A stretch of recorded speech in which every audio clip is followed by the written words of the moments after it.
तो ये तो बाप नहीं कहते हैं यहाँ आकर के बैठो, नहीं, बोलता है अपने घर में बैठे भी उठते चलते फिरते बाप को याद करो, तो तुम्हारा जो आधा का पाप है ये सब भस्म हो जाएगा और तुमको पता चल जाएगा।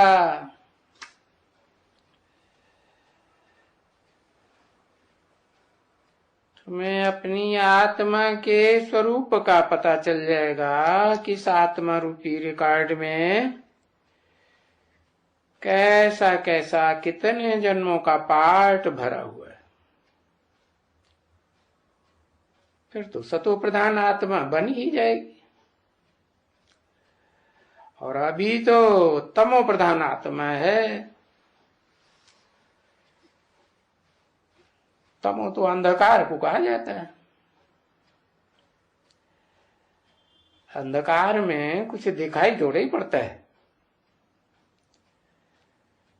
आत्मा में ज्ञान की रोशनी आए तो सब कुछ प्रत्यक्ष हो जाए।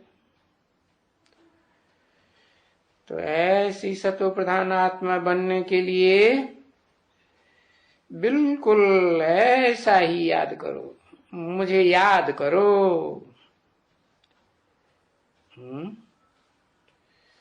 कैसा याद करो है? कैसा याद करो? मैं पतित हूं या पावन हूं है, या कहते हैं पतित पावन आओ। सिर्फ पतित हूं या सिर्फ पावन हूं, या पतित और पावन का कॉम्बिनेशन, बिल्कुल ऐसा ही याद करो। मैं सर्वशक्तिवान हूं, तो याद करेंगे ना तो शक्ति मिलेगी, और तुमको शक्ति मिलेगी तो तुम्हारा सारा पाप भस्म हो जाएगा। शक्ति बल को कहा जाता है ना, ज्ञान भी तो बल है ना। तो ये समझने की बातें हैं बच्चे। ज्ञान से तुम योग बल प्राप्त करते हो। तो ये रोज समझने वाला फिर समझता जाएगा,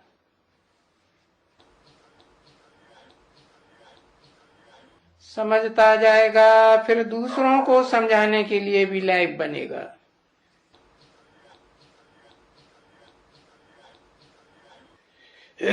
कौन रोज समझने वाला?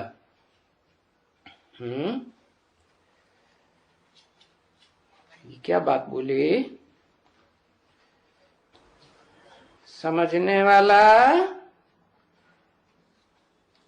कभी समझने वाला कभी समझने वाला नहीं। कैसा? रोज समझने वाला समझ जाएगा और समझता जाएगा, समझता जाएगा, फिर दूसरों को समझाने के भी लायक बनेगा और फिर ऊंच पद पाएगा। क्योंकि जो जितनों को समझाएगा, जास्ती समझाएगा, तो जरूर ऊंच पद पाएंगे। गोया वो अपनी प्रजा बनाते रहते हैं ना, प्रजा ही नहीं बनावेंगे तो राजा कैसे बनेंगे? सिर्फ सुनने से राजा बनेंगे, सुनाने से राजा बनेंगे, समझने से राजा बनेंगे, समझाने से राजा बनेंगे, या समझ करके मनन चिंतन मंथन करके फिर जो नई नई पॉइंट्स बुद्धि में बैठेगी, उसके आधार पर अनुभवी बन करके दूसरों को समझाते जाएंगे तो तुम्हारी प्रजा बनेगी।